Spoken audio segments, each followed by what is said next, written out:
पक्षप्रमुख उद्धव ठाकरे यांची जाहीर सभा होणार आहे। सभेची अक्षरशः जय्यत तयारी सध्या सुरू आहे। एकीकडे बीडमध्ये उद्धव ठाकरे तर दुसरी सोलापूरमध्ये नरेंद्र मोदी यांची सभा होणार आहे।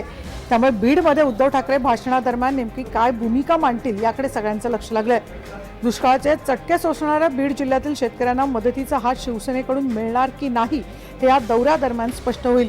तसं हजारो शेतकऱ्यांना त्यांच्या हस्ते मदत पुरवण्यात येणार आहे। दरम्यान या संदर्भात शिवसेनेच्या स्थानिक कार्यकर्त्यांसोबत बातचीत केली आमचे प्रतिनिधी उद्धव मोरे यांनी। आपल्यासोबत जिल्हा प्रमुख सचिन भैया मुळूक आहेत। भैया, उद्धव ठाकरे यांचे उद्याचे काय काय कार्यक्रम असणार? उद्या माननीय पक्षप्रमुख उद्धवजी ठाकरे साहेब बीड जिल्ह्यामध्ये जो भीषण दुष्काळ पडलाय, या दुष्काळाची दाहकता जाणून या इथल्या शेतकऱ्यांना, इथल्या जनावरांसाठी मदतीचा हात देण्यासाठी इथं आलेले आहेत।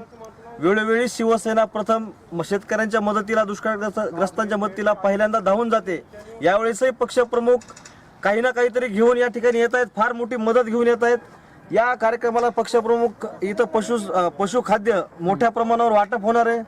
दुष्काळग्रस्तांना कुठेतरी मदत व्हावी, शिवसेनेच्या वतीनं आधार मिळावा हा उद्देश समोर ठेवून उद्याचा हा कार्यक्रम आहे। या कार्यक्रमाला माननीय पक्षप्रमुख उद्या इथं 10 वाजेपर्यंत पोहोचतील।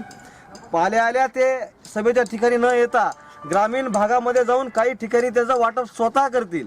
त्यानंतर पक्षप्रमुख सभेला येतील। सभेला आल्यानंतर, सभा झाल्यानंतर परत गेवराई या ठिकाणी माजी मंत्री बदामराव पंडित यांच्या मतदारसंघामध्ये तिथं सुद्धा वाटप मोठ्या प्रमाणावर करून पुढे जालन्याकडे प्रयाण करतील, असा त्यांचा कार्यक्रम आहे। आमची ही काही राजकीय सभा नाहीये, ही दुष्काळग्रस्तांसाठी, दुष्काळग्रस्त होरपलेल्या शेतकऱ्यांसाठी माननीय पक्षप्रमुखांनी केलेली मदतीचं वाटप करण्यासाठीची ही सभा आहे।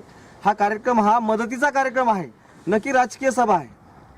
या ठिकाणी कार्यक्रमाचं स्वरूप बघता ह्या 6 एकर परिसरामध्ये कमीत कमी 30 ते 35 हजार लोक या ठिकाणी उपस्थित राहण्याची शक्यता आहे, नाकारता येतं। आणि मोठ्या प्रमाणावर या ठिकाणी ग्रामीण भागातला शेतकरी या ठिकाणी उपस्थित राहणार आहे। कॅमेरामन आदेश वाकळेसह मी उद्धव मोरे, जय महाराष्ट्र, बीड।